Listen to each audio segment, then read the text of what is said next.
Good afternoon, everybody. Thank you so much for joining us today. My name is Jose Barzola. I'm the Educational Specialist, Main Administrative Person over at the Matsunaga Institute for Peace. Thank you, everybody who came out today, whether you registered, you came in. I'm glad we were able to fit everybody. There are additional seats closer to the front if anyone is so inclined or can't hear. We do have mics, so it should be good. So today's program, just to give you a good idea, we're going to be starting shortly, and around 4:15, 4:30 will be around the time we'll start doing Q&A. So initially it'll be a panel discussion, and then for the last 30 minutes there'll be a Q&A portion, and then I'll probably be walking around with the mic, unless you can project, vice versa. So, okay, so housekeeping items. I always say this is kind of like the most important things. Does everyone know where the restrooms are? Yes? No? Okay. Everybody got up here on the elevator, correct? So when you got off the elevator, you went right. If you had gone left, there's a big sign that says restrooms. You can't miss it, so just, that's how far you have to walk.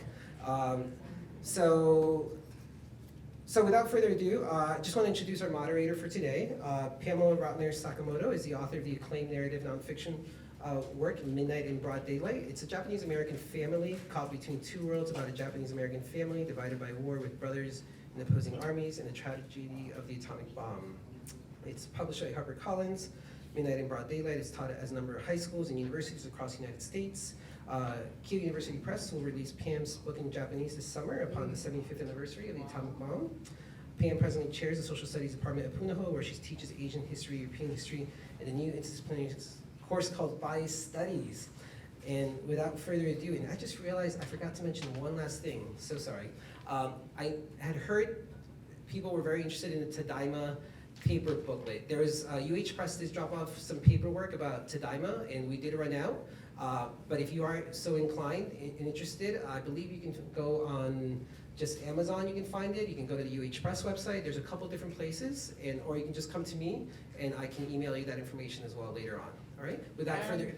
And Pamela's book also. And Pamela's book as well can be found there as well. So without further ado, turn it over to Pamela. Thank you so much. Thank you. Thank you, everyone. So thank you for coming out on a busy Thursday. We're delighted to have you here, and I'm delighted to be with this panel. This is actually our second or third time together. So we will see what happens today, but I would like to introduce our panelists, and then I will ask some questions, and then we will invite questions from you, and you will also have a chance to talk with the various members at the end, or towards the end if you wish. So I hope that you will enjoy and learn from this panel, and here we go. So first, I'd like to introduce Larry Miwa. He is the Senior Vice President of Corporate Banking at First Foundation Bank of Honolulu. Larry helped co-found the Pacific Rim Bank in 2006. He has a very long resume that I am compressing just for the purpose of time, a very rich life that you will learn about during the course of our discussion. Even though he is fast approaching his 89th birthday, this man still works full time. We're lucky to be here with him that he made time for us today. Last April, he attended the debut of a documentary film about his and other Hawaii and Korean atomic bomb survivors that was shown at both the Hiroshima and Nagasaki Peace Museums. We have so much to say, and I'm going to leave some of that for the panel. And we have Larry's oldest son, Stephen, at the end. Stephen is a senior account manager at Mauna Kea Integrated Solutions. 10 years ago, he convinced his dad to share his family story with him. We will talk more about that during this panel. And Tom Coffman is the author of Tadaima after years of work with Larry and Stephen. I am referring to my notes because his resume is so prolific. He's an independent researcher, writer, and producer, the managing editor of the Honolulu Advertiser, originally loaned him airfare to come to Hawaii to become a reporter at the state government for the Advertiser. Moved on to the Honolulu Star Bulletin, became a political reporter and bureau chief.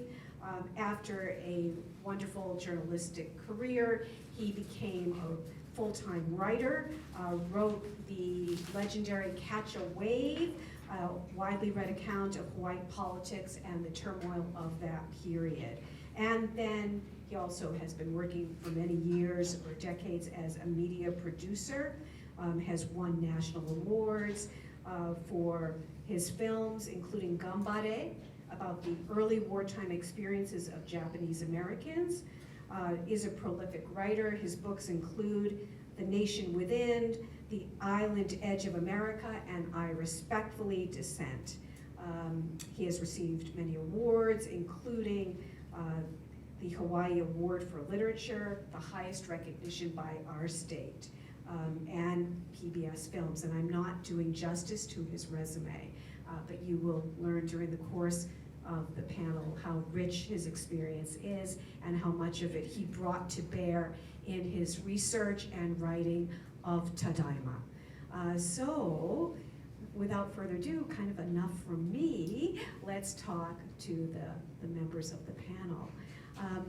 I originally met them at the Hawaii Book and Music Festival when I was asked to moderate a panel because both of our books concern the Japanese American experience, internment, the Pacific War, the atomic bomb.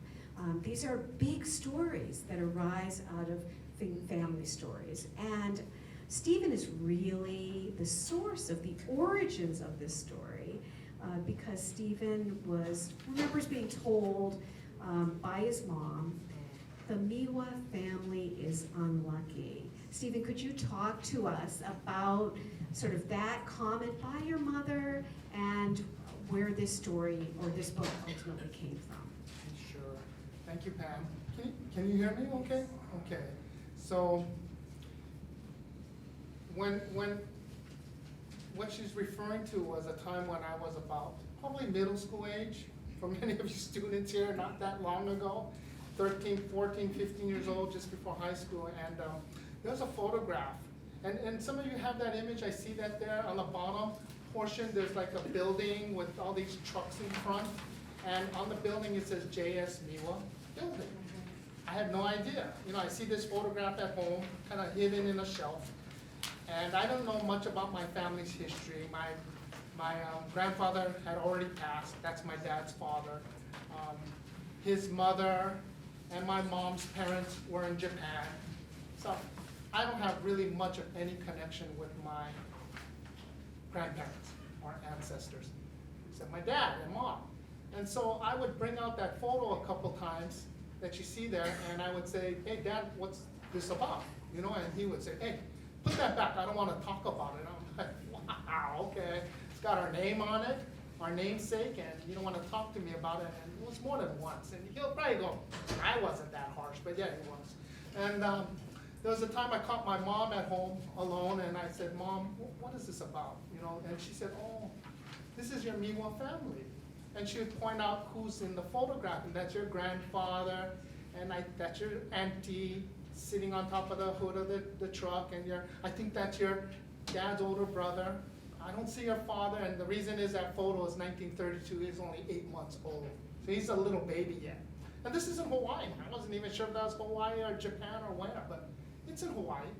And I said, Mom, what is this about? And she goes, how come Dad doesn't want to talk to me about it? And she'd say, the Miwa family lost everything from the atomic bomb. And I'm like, wow, how do you survive the atomic bomb? I had read about it a little bit from my Encyclopedia Britannica, whatever it was, and I saw the mushroom cloud, and I knew a little bit about it. I don't know how you survive that.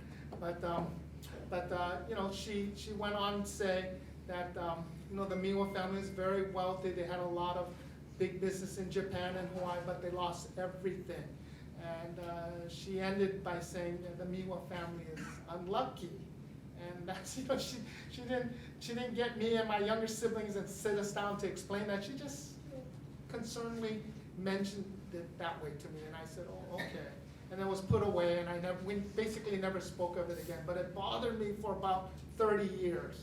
So about 10 years ago, I confronted my dad, literally, took him, to the side. I said, Dad, please talk to me about it. I know we have somewhat of a compelling story, and I'd like to record it, not to get a book out, I'm glad Mr. Kaufman agreed to write it, but it wasn't to get a book out, it was just to record our family history. And I said, don't do it for me, do it for your grandchildren.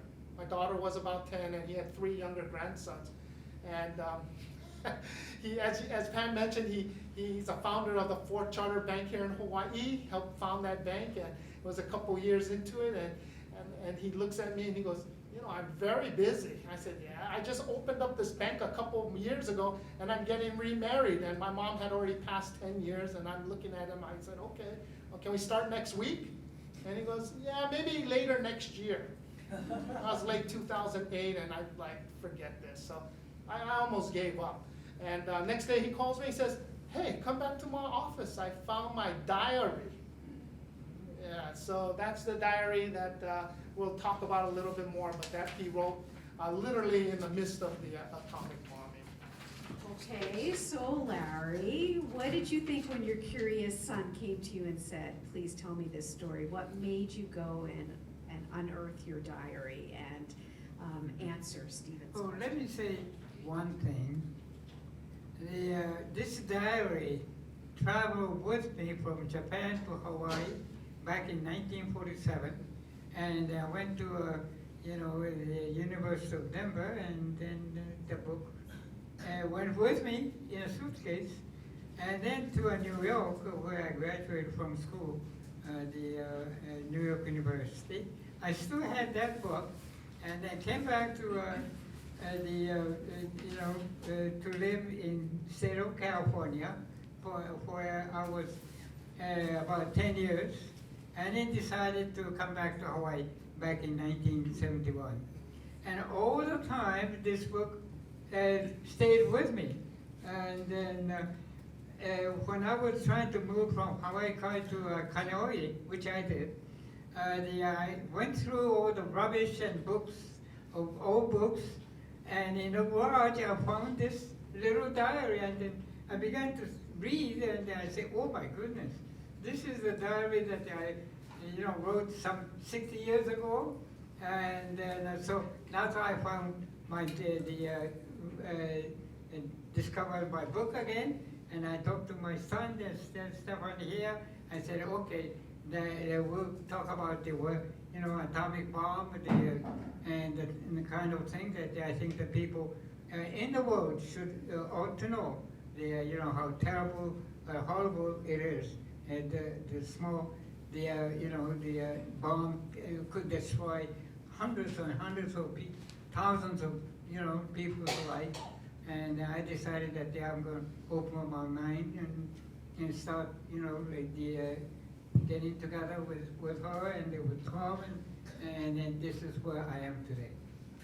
Well, you really did open your mind, and you opened your heart and your soul to confide in Tom. And I'm wondering, Tom, if you could share with us how you came to the decision to author this story, and about a little bit about the journey.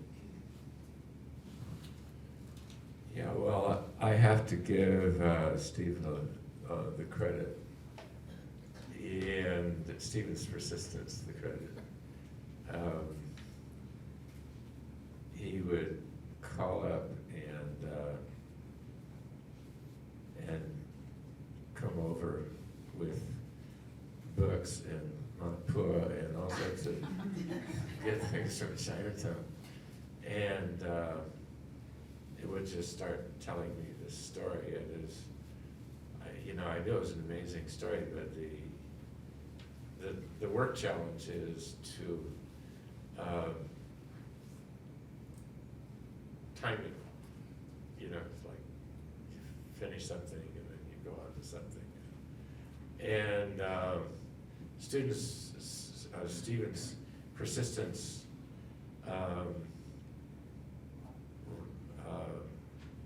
really amped up when he said, and we have a Larry's diary that begins in July 4th, 1945, and runs through the atomic bombing and continues into the fall after when he has survived the bomb. Then also there was this tremendous boost from Mr. Hayashi, who's here, and I want to acknowledge this first. Mr. Hayashi, stand up, please. Let's give it a big hand. Mr. Hayashi had a very distinguished career in the airline industry and gravitated to the Japanese Cultural Center of Hawaii and translates as a volunteer documents that make their way in the door of the Cultural Center. And there's innumerable ones that need translating. But he seized on the diary and then additional things that were very crucial. The family tree, the family history, the eventually the hand-drawn maps of Hiroshima as it was on fire, that had all sorts of notations about what was going on Miwa Street in the Yokogawa district of Hiroshima, that allowed us to personalize and locate the story. And so there was a whole amazing process, a process that became binational. Larry's life has been binational, and we needed bilingual support, binational support. Some of it emerged from the Japanese National Museum of History in Chiba, and they spent several days with me. The Yokohama Museum of Immigration is an important way of developing storyline.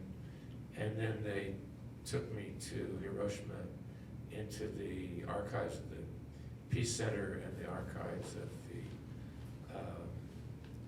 the prefecture, which are also in Hiroshima. And among all those sources, we, starting with Larry's diary, most importantly, we developed this binational story, which hangs on the Japanese word Tadaima, I am home, ambiguously, because of the going back and forth. And it goes back and forth in the context of the agonizing history between Japan and the United States and the horrendous agony of the Pacific War and the atomic bomb, the injustices done to Japanese people of Japanese ancestry in America, and excuse me, and so it became just an incredibly rich story that I just got increasingly entranced by.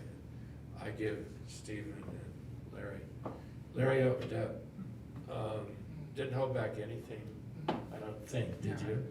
No. I don't think so. We had like 15 hours of interviews, I think. I'm not sure which is videotaped. I don't have coronavirus, but I'm gonna stop talking.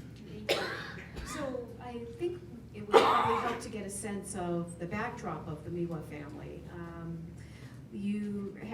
Larry, can you tell us a little bit about what generation you are in terms of your U.S. and Japan roots? And I will set up that you were born in the United States and went back to Japan when you were 2, and that's why you were in Hiroshima at the time of the atomic bomb on August 6, 1945. But could you please tell us about your great-grandfather and your grandfather? First of all, I like to straighten out my age.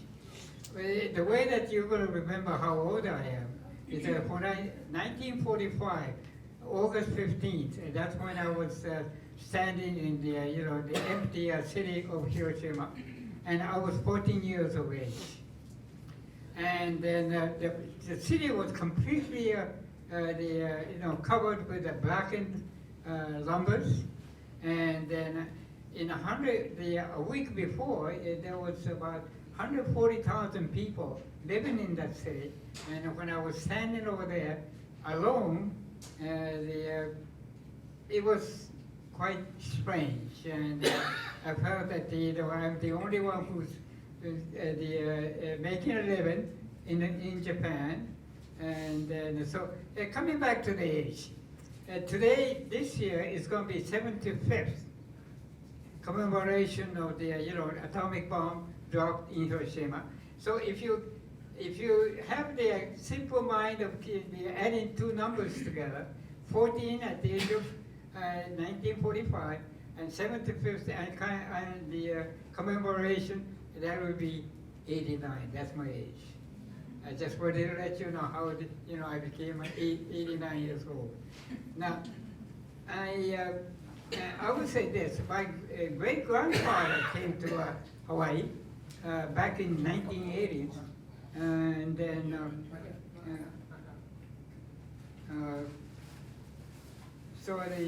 That was Marucci. no, 1880s. I'm sorry, Marucci. Yeah, my great-grandfather, 1880s, and he landed in here in the island of the Big Island, and that's where he started cutting the sugar canes. He worked in the field of sugar canes over there, and then that was a 3-year contract that he had to go through. But on the 3rd year, he got very sick, and so my grandfather, the manager of that plantation said, your great-grandfather, he will not be able to go back to Japan unless your son comes and fulfill the 30 year of contractual terms. So my grandfather came to Hawaii, and then at the end of the 2nd year, my great-grandfather went back to Japan. So then my grandfather and then I think all of a sudden one of those days that he was in the camp, he realized that he was getting nickel. The one job work was just about nickel, and then so he could earn 45 cents or 40 cents a year or a day, and that was his wages. And so, but he realized that instead of earning the nickel now, why don't I start the business? So he said, okay, he's gonna, he was thinking about starting a new business, which he did, and he said, a penny to a person, but selling to 5,000 people, he gets 5,000 pennies rather than nickel an hour. So that's the story that his wife, and then she started to open the food store, and so he came back. Yeah, okay, and then he called my father from Japan, and he went to the school over here that used to be called the Mill School. That's the former, right now it's the MPI High School, and he was there 7 years learning English. And by the time he graduated from MPI, my grandfather said, "Okay, you're gonna stay here. You're gonna do your business, and I'm going home." So he went back to Japan, and my father took over the business. Luckily enough, he was able to expand the business, And then by the time he was age 35 years of age, he was able to build a commercial building in North King Street, and then he had 2 stores, 20 trucks, and he was doing so well. But my grandfather said, "You gotta send all the proceeds of hard work to him in Japan so that he can have good retirement."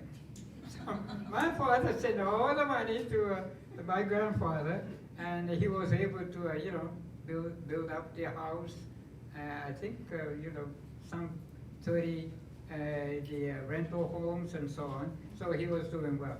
Then the World War II came around, and I was still in Japan, and then so I went through the beginning of the World War II and the ending of August 1945, and then my father said, "Well, you take a chance, go back to Hawaii and see what you can do." So at the age of 17, I came back to 16. I came back to Hawaii, right here, and then I went to MPI. I worked 8 hours a day and so on. I graduated from there, and then I was kind of dissatisfied with the life of usually the leisure time in Hawaii. So I decided to go to the University of Denver, and on a scholarship basis, I went there, and then there, instead of 4 years, I worked 8 hours and went full classes of 4 hours, and finished the school for a 4-year course in 2 years.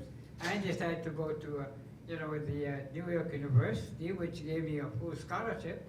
So I jumped on it, and by the time I got into New York City, I think I had only $100 in my pocket. So now I began to think that I have to work hard in there. The people in the city of New York were very nice. Those people really helped me, and I was able to graduate from graduate school over there in business. And then so I stayed in New York for about 7 years, okay, and I went back to then went to Los Angeles. I stayed there about 10 years. I practiced investment banking, brokerage houses, and other things. And I came back to Hawaii in 1971.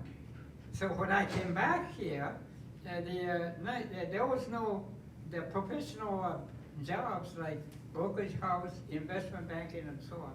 So I decided to work for the bank. So initially I worked for the Bank of Hawaii for 3 years, and the Central Pacific for 24 years. And by then, it's my retirement age. So I retired 20-something years ago. And for 2 years, I didn't do anything.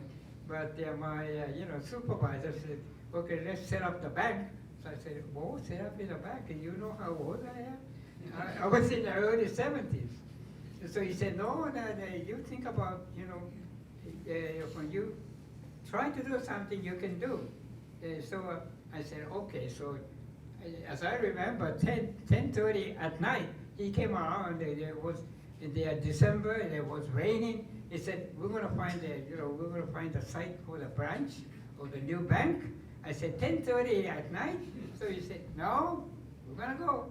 So we went around Pearl City, Pearl Ridge, and Alameda Shopping Center. Finally, we found the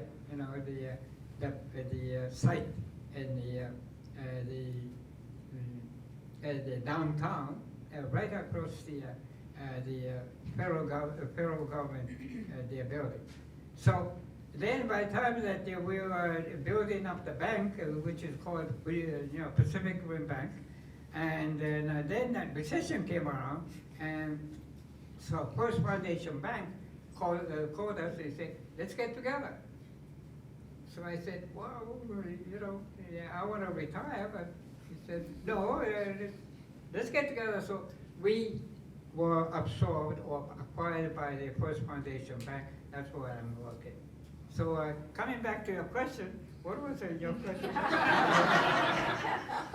Well, I was asking about the many generations, but Oh, okay, you could that's try my it all. generation. And then I told you about my grandfather, great-grandfather, my grandfather, my father, and then we really work hard.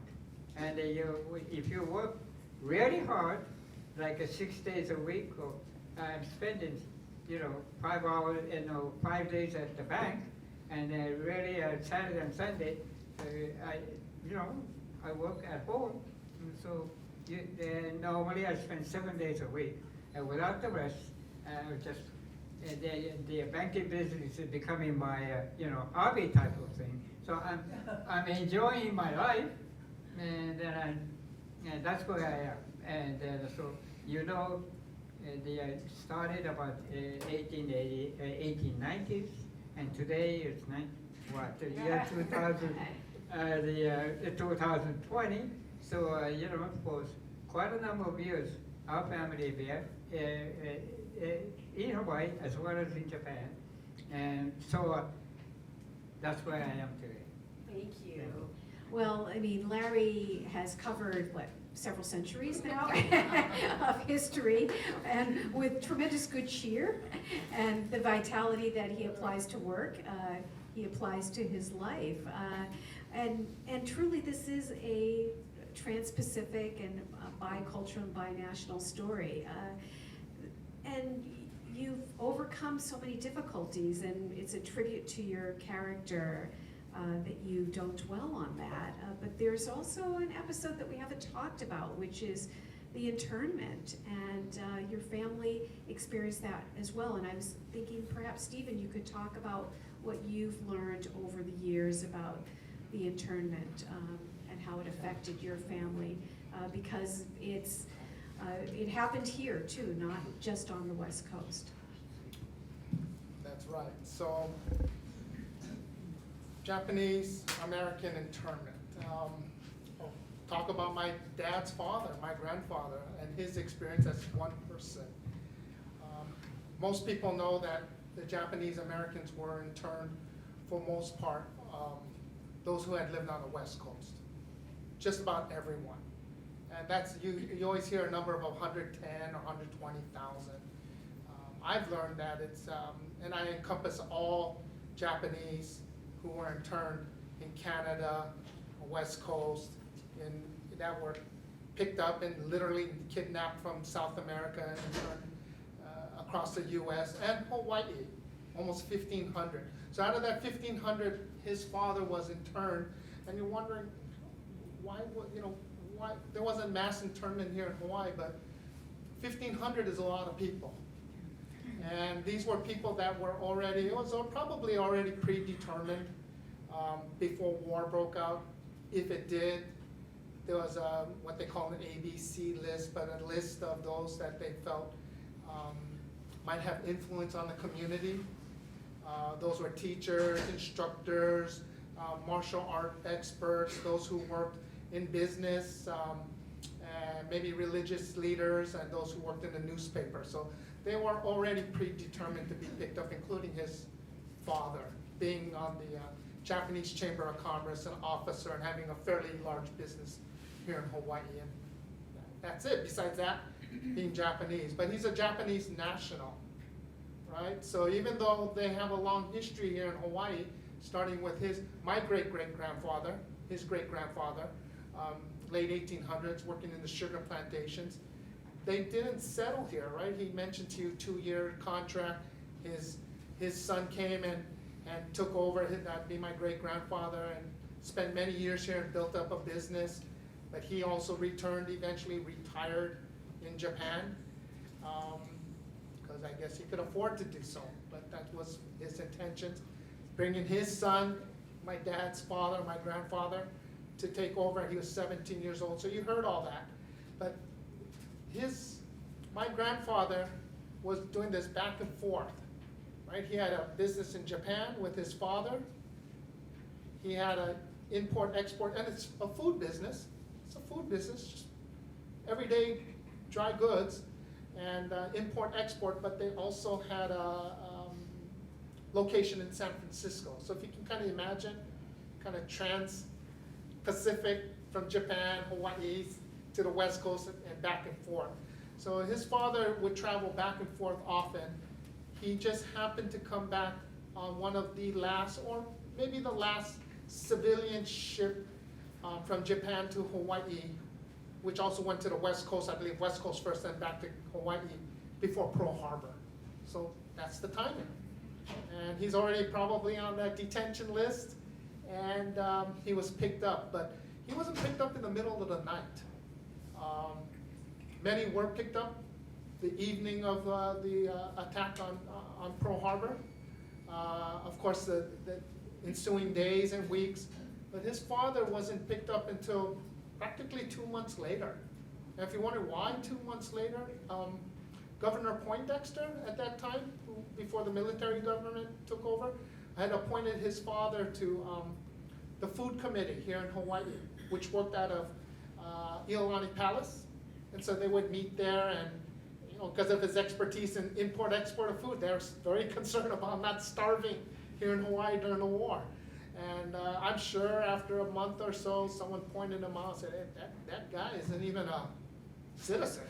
So he was eventually arrested, interned, starting with Sand Island, and then they were shipping the internees to the mainland camps, not the 10 WRA camps, if you're familiar with the War Relocation Authority camps, the like Manzanar and so forth. These were Department of Justice camps. So these are camps for those who are not citizens. So he was interned, he was sent to Angel Island, California, then transferred to Fort Sam, Houston, Texas, and then to Lordsburg, New Mexico, and eventually to Santa Fe, New Mexico. And that's where he was last camped, and this is about a year and a half later, and he had wrote a letter to then Ambassador Grew, who was already sent back to the United States right after the war had broke out. They had this all planned out. If we break out in war, we're gonna go ahead and exchange our diplomats. And so why to Ambassador Grew? Because a close friend of his worked for Ambassador Grew's office. And he had said in the letter, I have those records, I was able to obtain them, and his internment records, and it's a letter that states that he would like to, it's his duty, because he's fluent in Japanese and English, to volunteer his services to the United States anywhere they deem fit. Anywhere in Asia, anywhere in the Pacific during the war. Almost like an MISer. But he's much older by that time, and they just put him on the checklist. Hey, there's one to exchange back. So there was a second exchange ship. It's called an MS Scripture. Tom knows quite a bit more about that, but he did get on that second exchange ship right smack in the middle of the Pacific War and returned home. 2 years later, after the last time my dad and his family saw him, and he just miraculously appeared back in Japan. But yeah, so that's it's a crazy, just that part of the story is very crazy, complicated. Again, like Tom could maybe explain a little more detail about that, but that's what I know. It's quite a bit of history. And even though, that story was never intended to be an atomic bomb story, you can't help but that's being the most disturbing part of that history. But if I'm a little enthusiastic, my dad talks about it, and he can talk with it, being lively about it, it's because they all survived. Okay, and I just want to make it clear that all the research I've done, all the documentaries I watched, all the books from John Hershey, Hiroshima, and so forth and so on, Black Rain and so forth. I study those books because I need to kind of verify, try to match it up to my dad's diary and research it. But it's not uncommon that a survivor will tell you that just about everyone in their family or everyone in their family died from the atomic bomb. So when I talk about my father and his family, they all survived. So there's a big difference there. So the Miwas aren't so unlucky after all. That's right. But this is an extraordinary family story, and there are so many facets, right? There's the immigration early on with the plantation experience, the accumulation of great wealth, the internment, family on both sides of the Pacific during World War II, the question of citizenship, to whom are you loyal? And how do you answer those questions? And they're excruciating. Repatriation on those ships that you just described, the USS Grisham, Stephen, and the atomic bomb. So, Tom, one of your tasks was to gather these documents along with Stephen to conduct the oral history with Larry and other family members, synthesize everything. What was your biggest takeaway, or what was one of your greatest discoveries as a writer as you brought this story together?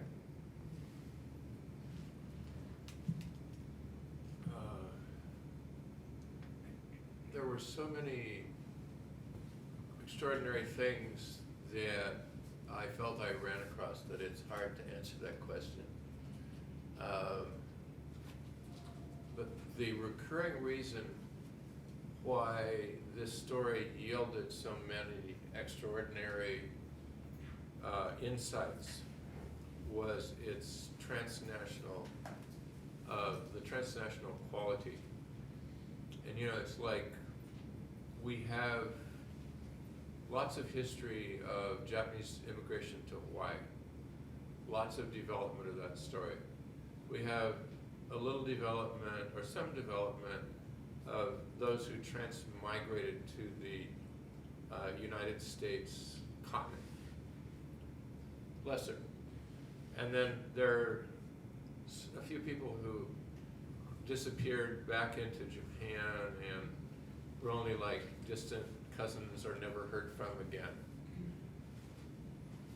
This fourth category of transnational people is small in number, but yields rich and very different insights into, I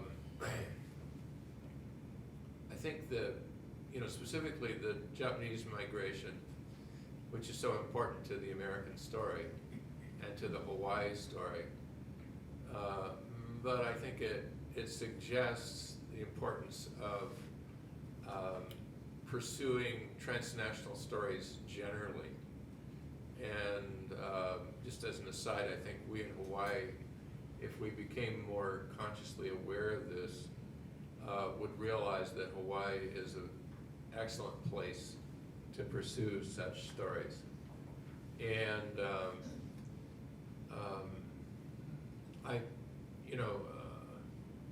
I think particularly of Larry's father became I guess my personal experience first.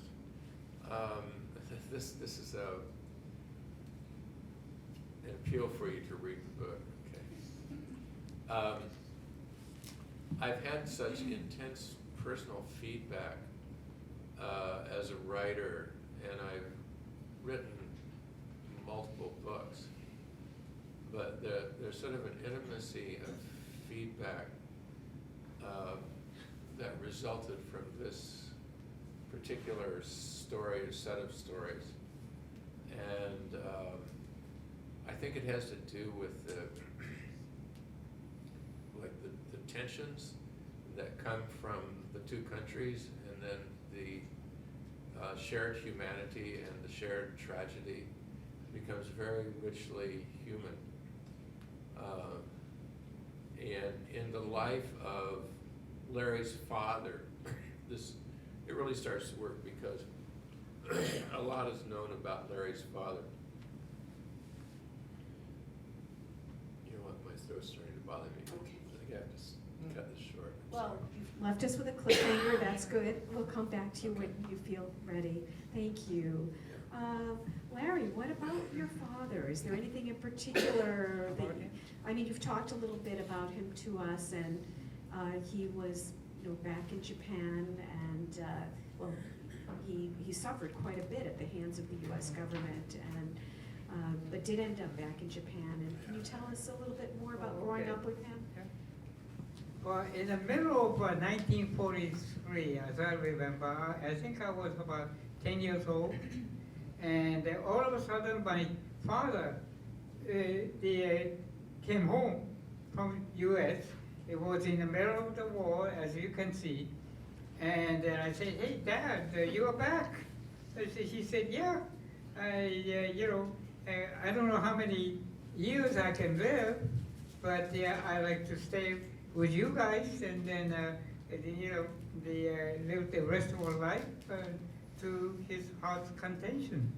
So I said, "Okay, fine." So he came back, and then he was saying, believe me or not, in those days of war, you can't say anything about the Japanese government or soldiers. You're going to be imprisoned right away.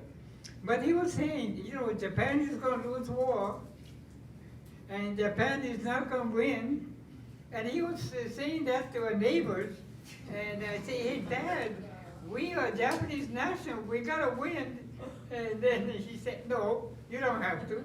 I like United States, and I'm just saying and that the U.S. is going to win." So that was in the middle of World War II, and then soon later, about a couple months later, about 40, 50, the Japanese policemen came around. They said, "Your father," or he was talking to me, I was only 12 years old, and then he said, "Your father is talking too much. We're going to be losing a war, and you can never say that." I said, "Well, that's my father's statement, and what are you going to do about it?" So he said, "Oh, we're going to imprison you." So I said, "Wait a minute, don't do that." And then I talked to my mother and said, "These soldiers going to take him away." And then my mother said, "Oh, here's the one thing that we can do. So he can survive. He's not going to say, for one thing, he's not going to say bad thing about Japan. And number two, we're going to go away from our, house. And we had about 10 rooms. And then, 4 or 5 baths. And then, believe me or not, between the two, the wings of the homes, we had bridge. So you had to go over the bridge inside the house and then go to the other place that was Western style. And you go to the right of the bridge, that was Japanese style. So I used to go back and forth and within the compound. And then my mother said, "Oh, let's give up our house. We're gonna, move ourselves into one of the rental homes." So we went into a 4-bedroom house, and then the following day, lieutenants, colonel, the lieutenant and lieutenant colonels, and then I think it's colonel, and then one general, they all came to our house, and they occupied each room, and they had wonderful time, and here we are, and we just moved to the next door house, and we stayed there while these soldiers, Japanese soldiers enjoyed their life, and we just had to go, forget about it, and that's how my father was was able to come through with it, and then he became very quiet. He never talked about the war. He never talked about the soldiers. He even said, Japan might have a chance to win. And that's what he was saying. And that was the last word that I heard. And we got August 6th, atomic bomb. Thank you. I mean, I did notice when I read the book that your father was a man of unusual candor, and it got him into trouble, right? Both with the U.S. government and then back with the secret police in Japan. Let me interject that one of our finds was the interview that the FBI and the Army did of him as he was being pushed into the American internment. And as a research proposition, transcripts of those interviews are available in the National Archive, but they have, in only a few instances, been taken out and studied. But they're of great interest. For example, historians of the U.S. mainland internment often describe Hawaii's system as being superior in its fairness because people had a, quote, hearing. The document is called a hearing, but in fact it is a succession of rhetorical questions, and the questions all lead to the question of who do you think is going to win the war? And systematically, people of Japanese citizenship felt compelled by a combination of honesty and cultural tradition to say not the clever and obvious prompted answer, oh, I think the Americans going to win the war, but the answer was, I do not know. And then people would, and this is Mr. Miwa, among others, and then you're prompted a second time to answer, don't you think America's going to win the war?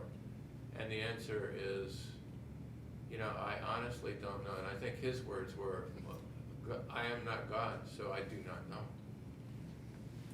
And it is the last step towards then being locked up in Sand Island and then shipped to the mainland.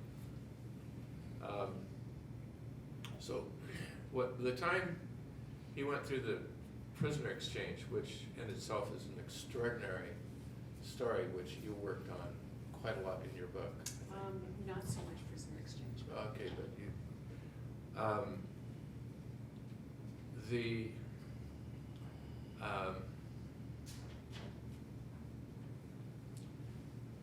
he had seen New York, he had gone across the United States in train.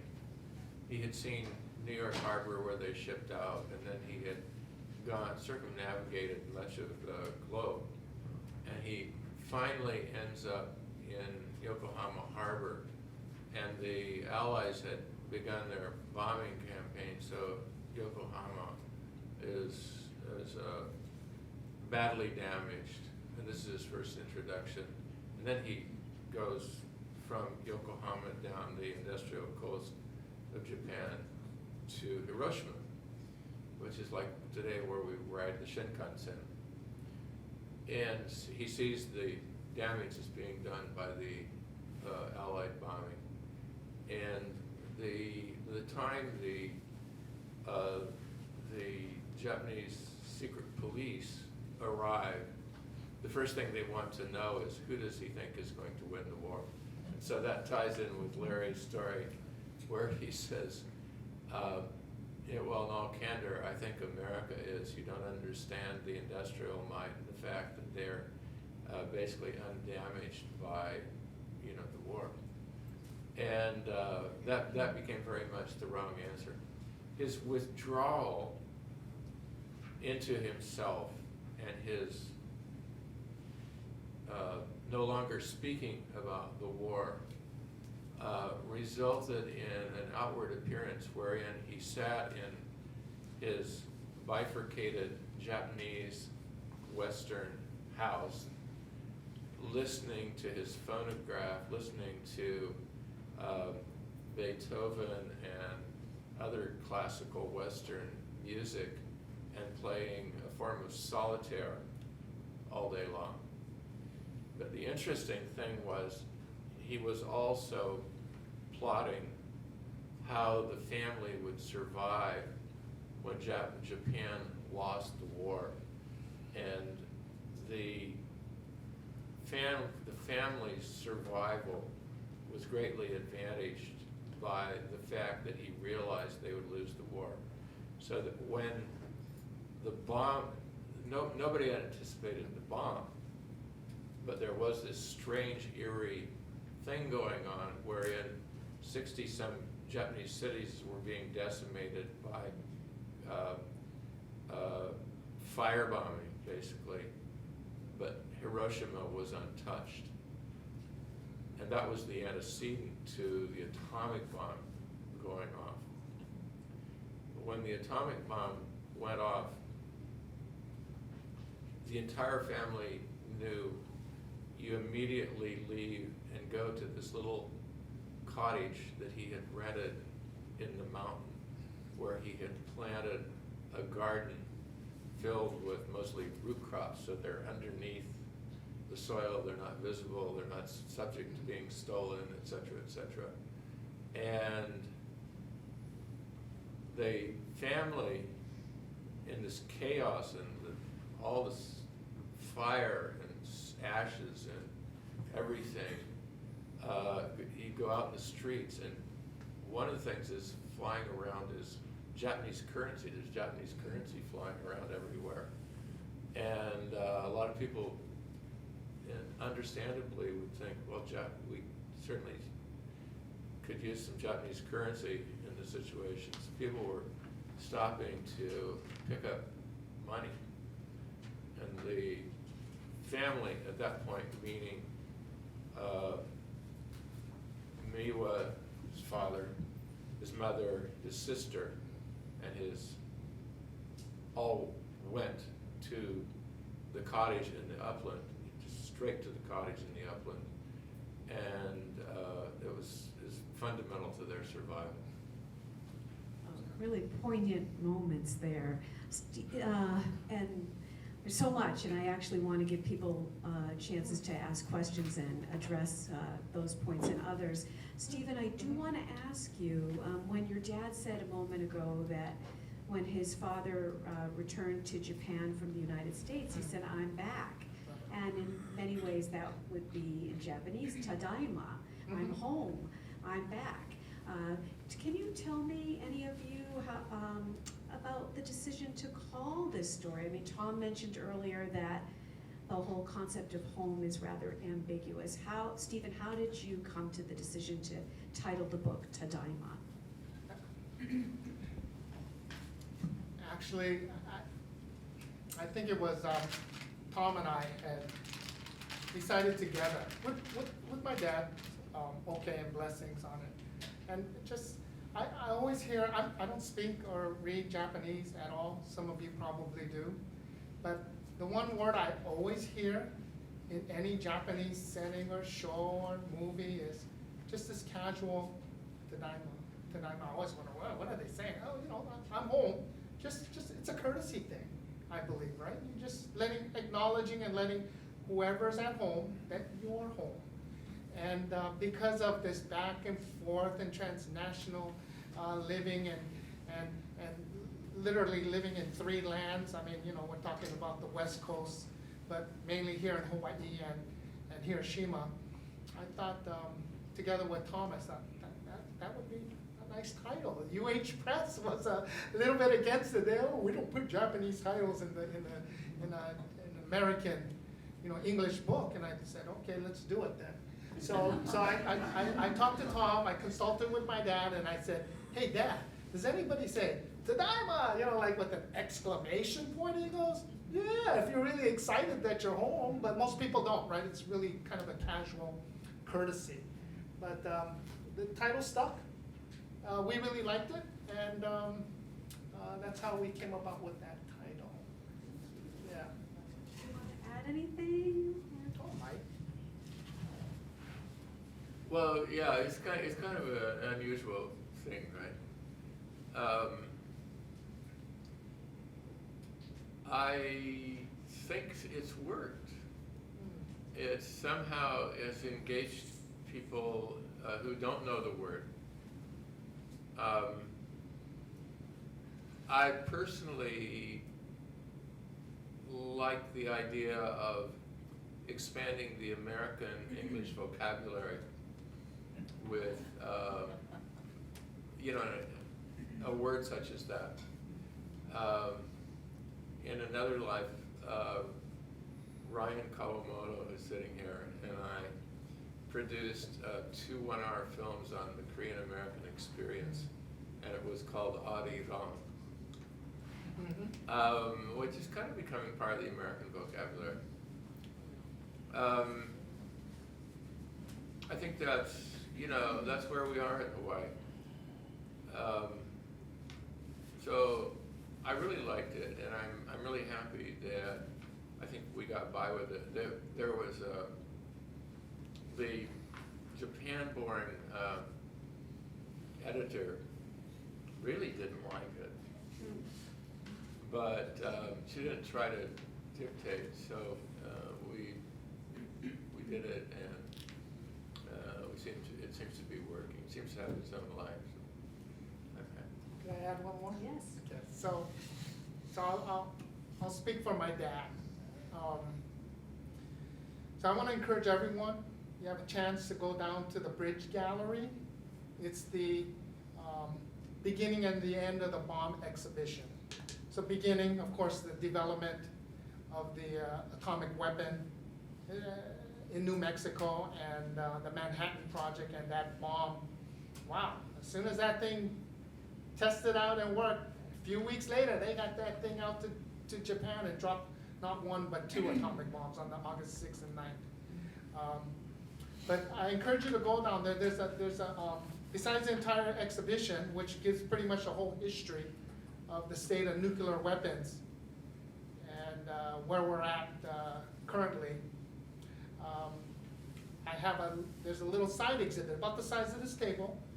There's a display case, and we're so honored to have them, those who had developed this exhibition 25 years ago, to allow us to have put some of my dad's artifacts. So it's, you know, I tried to do my best. I'm not an expert at putting together any kind of exhibit piece, but it came out okay. My dad said it was okay. But there's a section, I try to section it off, you know, there's life before the atomic bomb, Hiroshima in the city. And then the atomic bomb itself, and again, this is one person's experience. So the middle part is my dad's trek through the city, August 15th, 16th, literally by himself. No one's in the city, and I tried to number it, you know, I put some snapshots and photographs and images. I'm probably breaking all copyright rules and laws and regulations.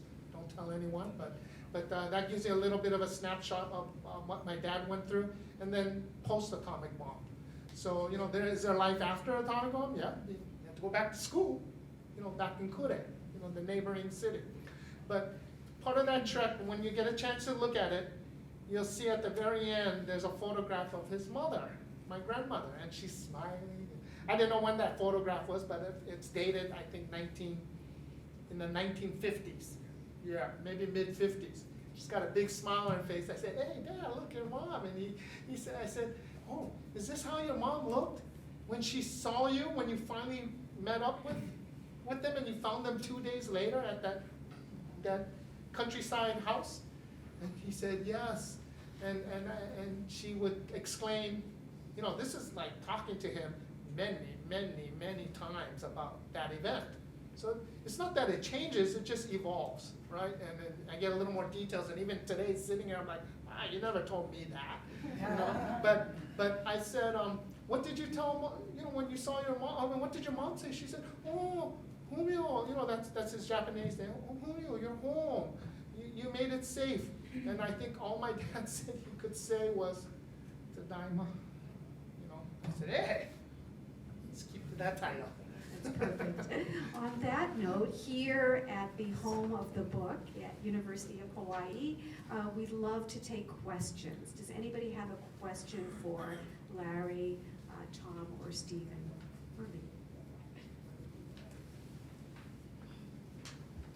Anything at all? Nuclear war again. So that's number one.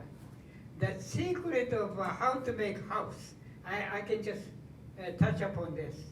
here we are, I had, 25 years mortgage and so on and so on.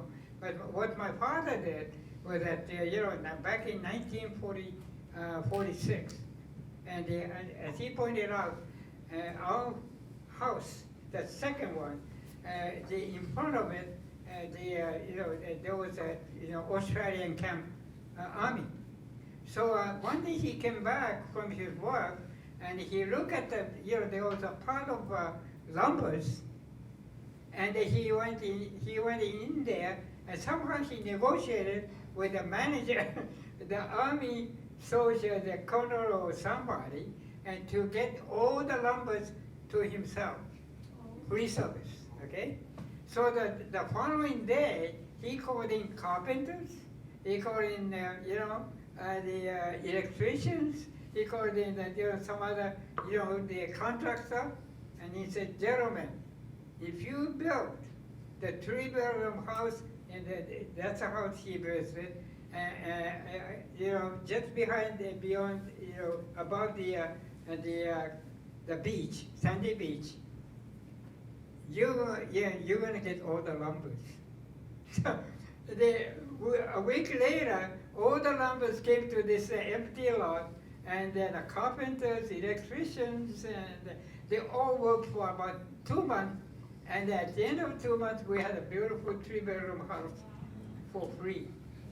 So you can do that in Hawaii. I don't know whether you can, but you can try that. The third one is that I talked about how the different is constitutionality, constitutions of the United States, and then military management of Japan. But I can only say this to you, that I think that for all the things I experienced in Japan, military control, and you have to give your life to the emperor and the empress of Japan, and then I really believed it. And so the thing is, when I came back to Hawaii, it's entirely different. So I began to study democracy. What's the Constitution of the United States is? And I began to read some of the articles in the constitutions, and then a political system. And now it's going on, primary elections and so on. And then after 50 years, 60 years in the United States, I think I'll pick up out I would say that the U.S. democracy is going to stand above all the other nations' concepts and so on. So please don't get excited. Japan is another country, and another, 40, 50 nations. And when you study, some of all these countries, I think, I came to a conclusion that the United States is the best country for most of the people, to stay with. So that's my conclusion. Tom, would you like to add anything about nuclear nonproliferation? Yeah, I would. I think that going to Hiroshima and systematically helping young people to go to Hiroshima is very important. And the Honolulu YMCA still does that every year. The story is so overpowering and immediate, and you just cannot put it on the shelf after you've been there.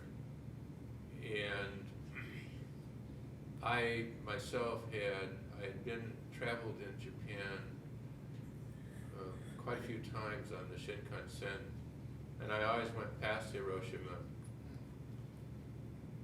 and I realized later I was avoiding, the horrors of it. And this story took me there, and it's part of my testimony for simply the importance of the center and the thousands and thousands of people who go through there every day. This has got to be doing something for global consciousness because it's a very international traffic of people. Subsequently, my wife and I took a trip in which we decided we would go to Hiroshima. My wife had been a student, a YMCA student, a student in the first YMCA youth delegation in the Hiroshima Honolulu exchange. And so it was how many years later? It was close to 50 years later. I went back to Hiroshima with her, and I got the full appreciation of what I had really known all along, which was that her experience as an 18-year-old had been the pivotal experience of her life in which she decided to be a social worker, and she devoted her entire work life to being a social worker and to the healing arts that go with being a social worker. And I think that this type of message that it's in the book, let's say,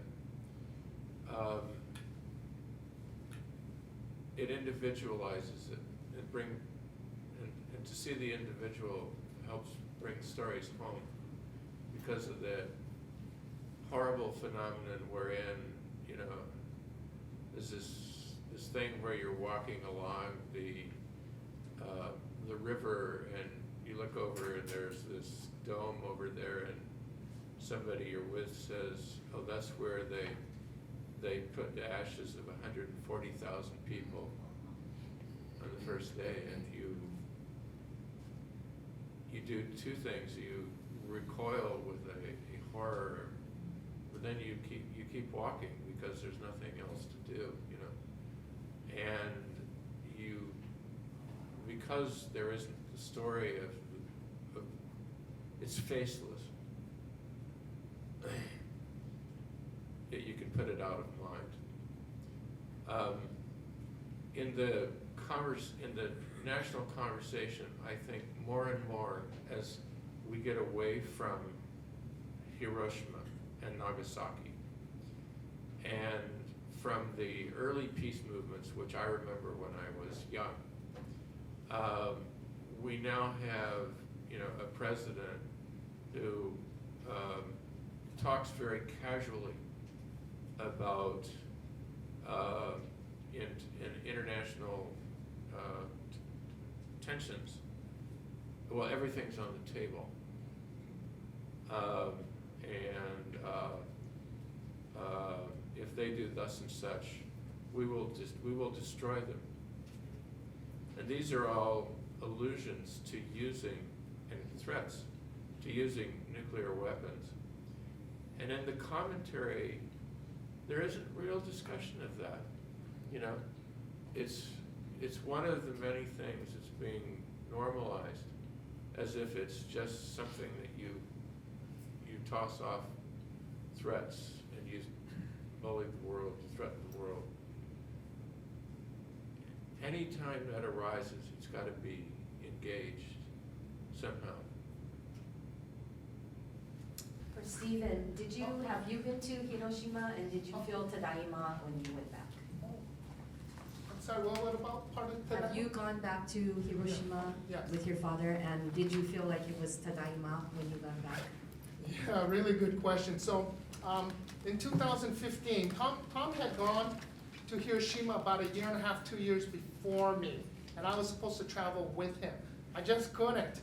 And he went himself, and probably was for the better. I mean, when you're by yourself, you gotta get things done, and he did. He did the research. He was able to get some articles. He got 3 maps of Yokogawa, Misasa District, Yokogawa, which are maps that were drawn by a gentleman by the name of Shinsuke Uchiyama, which right in the middle is so many details and all these written notes about the moment of the atomic bomb, and that's Miwa Street and so forth and so on. So Tom did his duty, he did his research, he brought that back, and that was incorporated in the story, but I couldn't travel with it. But 2 years later, in 2015, the book was published in 2018, late 2018, I said, I gotta go to Hiroshima. I mean, really, and do a discovery on my own and learn about my ancestors, and Dad, you're coming with me, and he told me, I was planning it out months, and he goes, I'm really busy, I can't go. And I said, wow, who's gonna talk in Japanese for me? Okay, I'll go myself. And when you go yourself, you gotta get it done. Luckily, there's a lot of good English speakers and so forth, and they're very helpful. They go out of their way to help you, but wow, I got so much done. So I decided I'm gonna spend a whole week in Hiroshima. And that was 2015, the first week of August, with the plans to go to the August 6th, 70th anniversary of the Hiroshima atomic bombing. So I went to that ceremony, but in between, 5 days is a long time when that's all you're gonna do. And I spent a lot of time at the museum, the Peace Park. I visited most of every major monument. There's like 50 monuments or 60 monuments. Of course, Sadako and 1,000 Cranes. I visited and I put leis. I didn't know where to get flowers, so I brought the plastic leis. Right? But I put it at all the children monuments because that was the age of my dad. He was a middle school child. So I went to I think there was about 6, 7, 8 of them, and I visited all those monuments. And I went through the museum 2, 3 times, and I was able to find my ancestors' gravesite up in Furiichi. It's about 10 kilometers north of Hiroshima City. And I went up, and the reason I knew where it was, nobody could help me there, but I had a picture of my dad when he went there in '82 and visited with his sister, older sister and brother. And I had a picture of the grave site marker, and sure enough, I went there and I looked, this is not it. It sure looks like it, right? The writing in Miwa and ancestors. But, over, 25 years, the foliage and the trees, and it looks so different. So I'm like, oh my gosh, I'm not even at the right spot, but it was. But I went through the whole grave site, and it expanded all the way up to the mountainside, and spent 2 hours there. I remember calling him and saying, Dad, I found it. He was, oh, good. I said, yeah, but it looks like a lot of people are buried here. He goes, oh, no, only my grandfather and maybe my father. I said, no. So on the sides of, of a tomb, there's other names in the back on the side. So I took pictures. I'm not sure. There's like 7. Miwa's buried there. So when I brought it back, I had him. That's one of the few items he translated for me. So I got their names, and I did a little research with the koseki. I could match it up, and I knew exactly who they were, and so forth and so on. I literally did my dad's 2-day trek. Okay, and I did the trek from Hiroshima Station. I wasn't going to walk to Yokogawa. It's probably only half a mile distance. And there's all these buildings and streets, in a way. So took the train to Yokogawa, got off, and I'm all lost. I'm trying to find Miwa Street where it might have been, and I found it. Took some pictures. Spent a little time walking around the neighborhood. It's a quiet neighborhood with a lot of small apartment buildings and some businesses. Then I walked and made my way over the bridge toward the middle of the city. That's the T-bridge, where the aiming point where the Enola Gate was trying to drop and explode the bomb. But was off a little bit and exploded over Shima Hospital. But I got to Aoi Bridge, walked across, walked past the atomic bomb dome, which is the Hiroshima Prefectural Commercial Building, before it became Gembaka Dome, or Atomic Bomb Dome. And I walked a little bit further into about the area where his school once stood, Fuzoku Chikako Middle School. So I got to that area, walked back. Oh, it took hours. It took hours, and it's like 100 degrees, but you can't complain. How can you complain? Right? But what the people had suffered, how can you complain? It's only 90-something degrees, but it was hot. But I walked through, and by the time I got back and gathered my thoughts and I said, wow, this is like 4 or 5 hours later. This is what he went through with nothing standing. So I went, did that.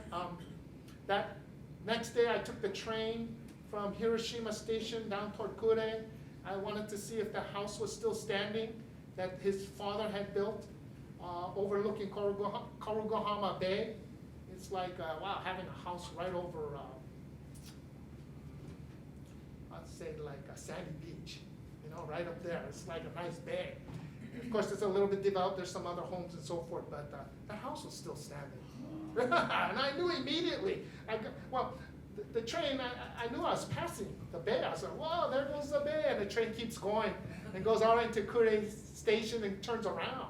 And that's where it stops, coming back into this. So I jumped off and I'm on the platform. I looked down and I said, that's got to be the house. I can tell it's very kind of old and dilapidated and, you know, standing still. But I went there and I said, oh, that's the house. Looks like 70-year-old Australian lumber. And if you're thinking Australian, yeah, Australian military camp. They were the ones that had occupied Hiroshima at that area. Not the British, not the Americans, it was an Australian camp. But I got there, came back, went to the museum again, did the ceremony. Well, that ceremony is quick and fast. You know, you got to get there 6:30 in the morning, 7. The thing starts at just before 8. You know, there's silence at 8:15 for the atomic bombing. 8:30, everyone digs out.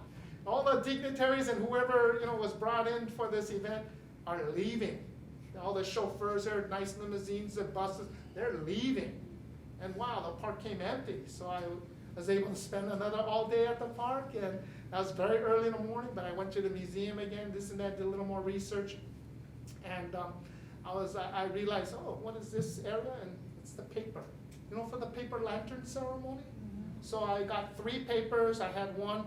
I wrote all my ancestors and everyone I knew that had passed, and you know, just wanted to memorialize them. So I wrote. It's just a paper they give you, and not the frame. So the paper. And then the next one I wrote all messages of peace and this and that, and I said no more war and no atomic weapon. And the last one, I asked them, is it appropriate to write other people's names? You know, well wishes for other people. I said, yeah, they said, of course. Anything else? Also, I wrote Tom's name, this name, everyone I knew, probably Mr. Hayashi, everyone I knew that helped me with our family project, and my own family and so forth, and I put their names down. So I had 3 papers, but I have to come back at 5 in the afternoon. It's only 9 or 10 in the morning, so I have to come back because that's when they give you the frame. It's like a little chopstick frame of a float, and you put the paper on and you launch your, it takes an hour to get, hour or hour and a half to get through that line, and I launched them off, and that's what I did. It was a great experience. I would recommend anyone, it doesn't have to be from Hiroshima, but if you have ties to Japan and ancestors, do that, but spend the week there, not a day. Right? I went to Miyajima Island, all that, I did some of the tourist things, but I spent a whole week there. Thank you. Thanks, Pam. Yeah, any other questions? Thank you. Real journey for sure, and I also recommend going to Hiroshima. It's a remarkable city. Anybody else? So is that question from Maya? Yes. Hi, Maya. Thank you very much for that question. So I put some thought into it as well. And if you're wondering, this discussion here, this panel discussion, most important is to kind of end with that thought, because this is not by chance. This is kind of by design. I told my dad, you know, many years ago, as we're getting close to having the book published, I said, Dad, you know, it's a compelling story, but I think there's going to be a lot of interest in you as an atomic bomb survivor. So I was kind of preparing his mindset. I told him, and you have to do this, and you have to share your story in public, and you have to, you know, open people's ears and eyes to what you experienced. As difficult it might be and tiring, you have to do it. And it's kind of a joke when he said he was in Japan last year to meet Governor Yuzaki. This was April of last year. Tom and I were at the Japanese Cultural Center with Mr. Hayashi there doing a panel discussion just like this. I should have asked you to moderate that time.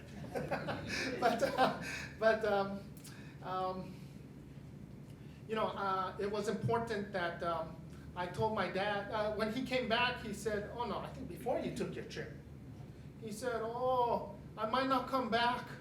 I said, what do you mean? He goes, I might not make it back alive. Him being exhausted and tired and working full time and taking this trip during the middle of the week and coming back. I said, geez, don't tell me that. And we don't have to do this, this. And he said, no, it's important. I said, well, Dad, since you brought it up, I think there's going to be a lot more activities. We're going to visit schools here, talk to other, have other functions. I knew this was going to come up. I talked to the committee last year about it. I said, think about us speaking at this event, and they had asked us, and I'm so glad they did. But I joked with my dad. I said, Dad, I'm going to tell you now that I'm sorry that doing all this will probably kill you. Literally, right? And he kind of chuckled. He said, but I said, but it's good for a good reason, right? And he said, yeah. So basically, without him standing up and raw and trying to protest, we're just sharing the story. This is one person and family's experience with a horrible event, and common sense and decency tells you that we should never do this to another human being again. So since Maya asked a question, I'm going to put it out there. I'm going to say this. Just from researching and reading and learning about who makes the biggest difference. And I have to say, and just because this is Maya's brother, but President Barack Obama, about 10 years ago, delivered a speech in Prague, Czechoslovakia. If you have a chance, please look it up. Read the transcription on it. Incredible. Very brave of him to bring that up the way he did. Kind of unpopular, but I think it made him popular. Sure did in Czechoslovakia, and I don't think anybody was balking about it here in the United States.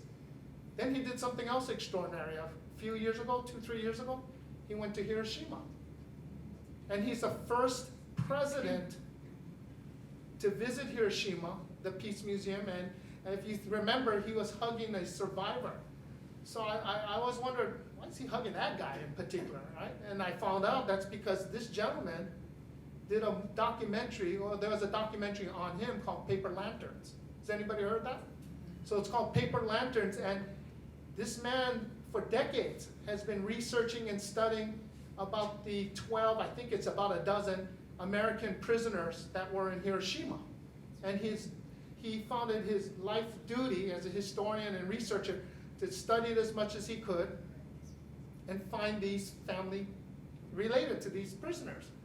And he did, and 2-3 of them came, and this documentary has them come, and all I see is this peace and understanding and reconciliation and just friendship, right? I mean, Japan and US has a pretty unique relationship and friendship. I think most would agree.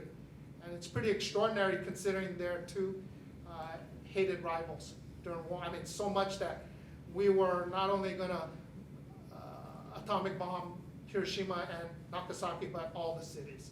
And it didn't happen. But if we can have more brave people, and I'm glad there's a lot of young people here and students, it starts with you guys. You learn a little bit and you become, you don't have to be like rah, this and like I said, but peace advocates in your own right for whatever it is, and it happens to be about nuclear proliferation. Do it, get involved and understand it. And I even have if anybody wants, I have a list of materials that I've gone over that's changed my mindset. And it just encourages me to do this with my father, with Tom, to ask Pam over and over again. This is her 4th time she's moderating with us, 4th event, that we're trying to make a little difference. I think we have, and I hope you folks will too. And that's what I have to say. Well, on the note of peace activism, I'd like to ask Dr. Hallett to make some remarks, and thank you all for coming today, but let me pass the microphone. Thank you. So I'm Brian Hallett, and I'm the interim director of the Institute for Peace, who sponsored this. Before I thank Steve and Tom and Larry and Pam, I'd like to make a few remarks. First of all, one historical correction. Yeah, please. I'm not an expert.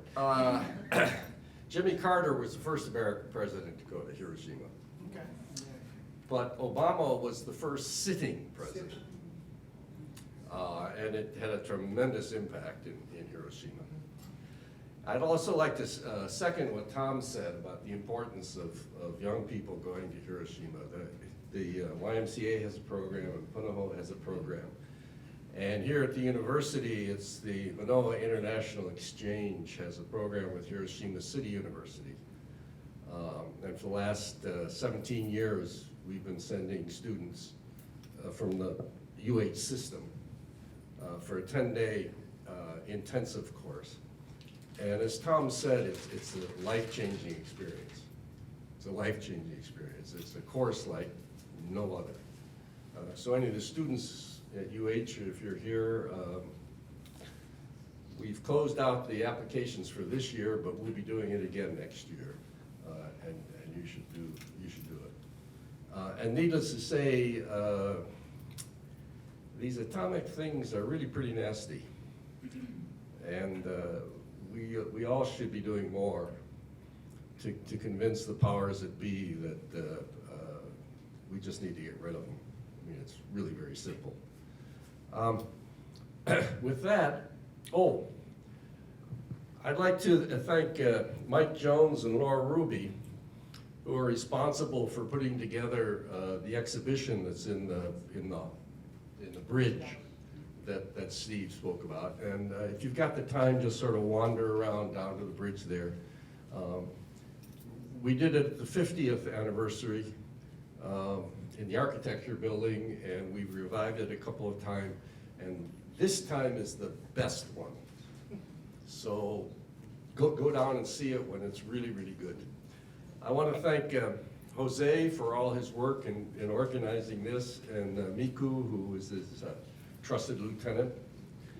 And then to end up, I'd like